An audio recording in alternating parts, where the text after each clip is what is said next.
Here I hold the Hyperion Elite 5. It's the fastest running shoe that Brooks has ever made. But how does it compete with everything else that's out there? Now, we've tested it at length, and here's our full review. Let's get into it.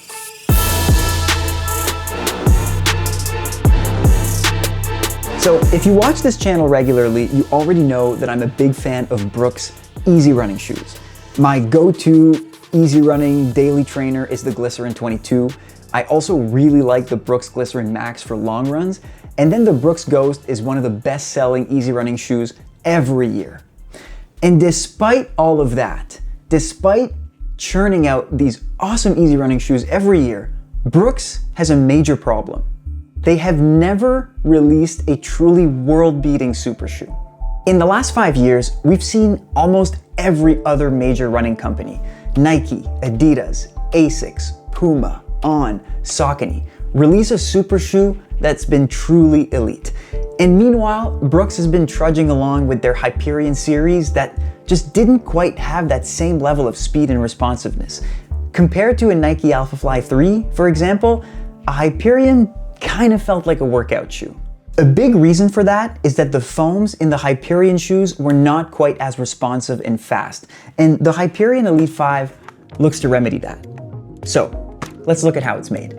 So a key feature of the Hyperion 5 that we didn't see in the 4 first versions of the Hyperion Elite is this new DNA Gold super foam that Brooks has developed. And it's apparently the company's fastest and most responsive foam to date. It's a Puma foam, which for a while has been the gold standard of super shoe foam. Nike's Zoom X foam, for instance, is made of pretty much the same material. Now, it's not the first time that we see this type of foam in a Brooks super shoe. The Hyperion Elite 4 PB that came out last year had the same foam, but the 5 has a lot of other settings and features that are a little bit different. The carbon plate in this shoe is customized to every single foot size to minimize weight and to just put material where it's needed under the foot. And then the upper is made of this nice stretchable silicone material that weighs next to nothing and that also doesn't rub on the feet in any weird way.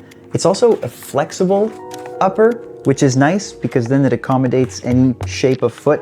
That part's really comfortable. The bottom of the shoe is also subtly different. So Brooks thinned the outsole in order to make more space to add more supercritical foam to give the shoe a bit more bounce while still remaining under that 40 millimeter World Athletics legality threshold. So kind of innovative there.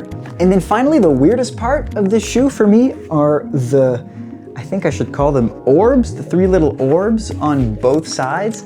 They're there to have a bit of weight cut while still creating this like bounce off feeling. I've never seen something like it. And then those cutouts and that upper altogether bring this shoe down to 6.9 ounces, which is getting to be rarefied air for super shoes. Under 7 ounces is, we don't see that very much.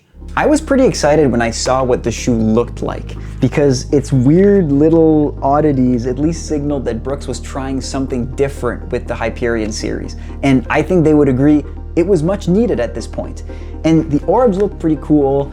I think that blowing up the midsole with a bit more foam was a good idea, but the wild card was still the foam itself. I wondered if this DNA Gold foam could compete with the new foams that are out there. So a few years ago, this Puma foam, or Pebax foam, which is a proprietary version of Puma foam, pretty much the same thing, was considered to be the gold standard of super shoe foams. And then in the last year, some companies have experimented with different types of foam that are proving to be a little bit better.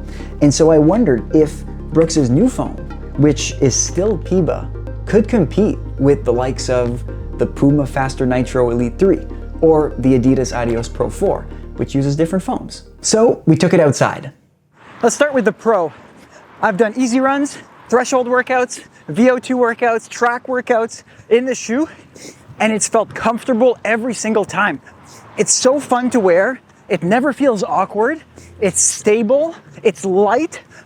My only knock is it doesn't have that last gear. It's the same, it's a better shoe than the Hyperion Elite 4 and the PB, but it still has the same problem. That if it's a shoe that's supposed to be at the very high end of speed, it's not quite there. It's like 95%. So I still wouldn't wear it for a race. but it's one of my favorite shoes that I've worn all year.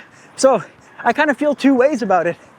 I think people who like a small super shoe will enjoy it because you do feel like you can take corners really easily, that your turnover is really good. So a lot of pros.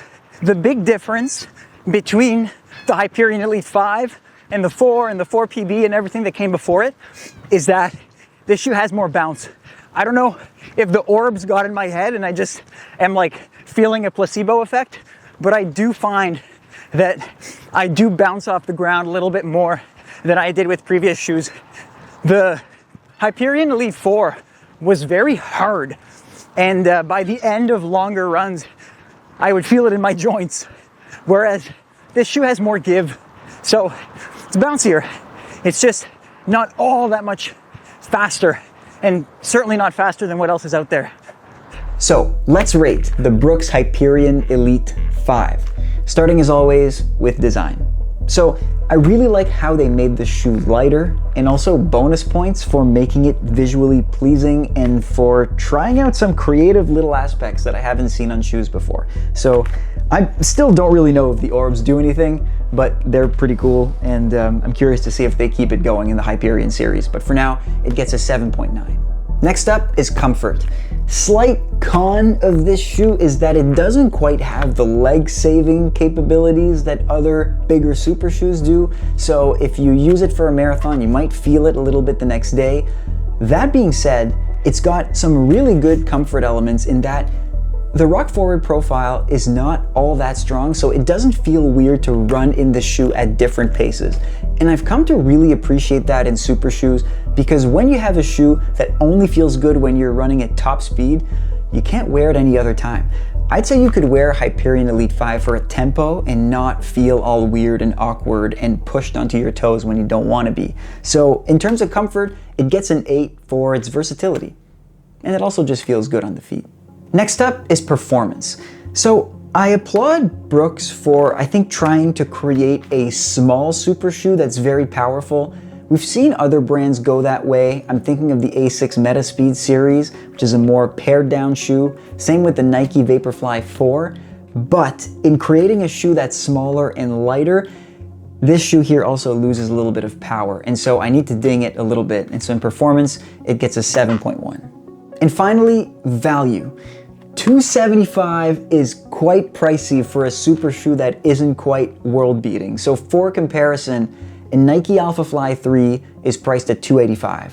The Saucony Endorphin Elite 2 is priced at $275, and both of those shoes are unequivocally faster than the Hyperion Elite 5. So I think it's a little bit overpriced. We're giving it a 7.1. And overall, that brings our final ranking to 7.5.